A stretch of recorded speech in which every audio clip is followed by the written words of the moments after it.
question number 1.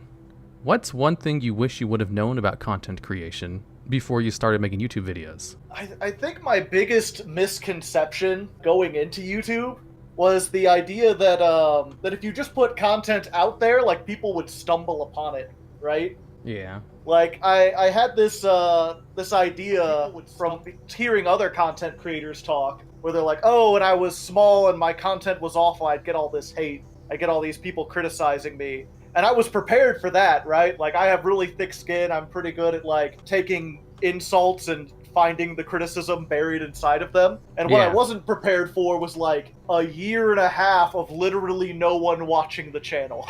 Oh, so you were, like, already just worried about all of the negative reactions before you had any? Yeah. That's what I thought the biggest thing was going to be, was that I would have to do a whole lot of learning based on just, like, the absolute vitriol of the YouTube comments. And instead of getting that, all I got was silence. And I had to figure things out pretty much entirely on my own. And also do a whole lot of, like, not necessarily advertising, but I definitely changed things up to try to get more attention. Yeah, like that's when you're a YouTuber, you have to be good, like, at everything. You can't just be good at one thing, unfortunately. Yeah. So if you have, like, a team of people, it makes it so much easier. It's like, why don't you think of how to make good thumbnails and titles and advertise this thing? I just want to make this show. You get people to watch it. How do you deal with negative reception to stuff? Because everybody deals with it differently on YouTube. That's the thing, is that I barely get any. I have, like, the least toxic audience of I talk to other content creators about, like, oh, I get all these hate. Oh, I just can't read the comments. I'm like, my comments are just, like, overwhelmingly nice for the most part. Yeah, mine are kind of the same way.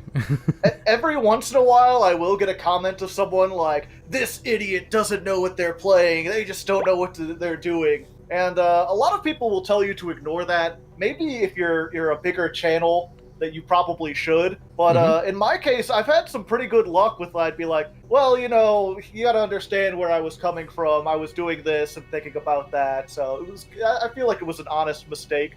And you'd be surprised at the number of people who, like, apologized afterwards. Yeah, like, I found that quite too. A few, quite a few times, if you just engage honestly without getting, like, angry at people and just be like, well, hey, that's kind of unfair. I was trying my best. I had all this stuff. They'll be like, yeah, good point.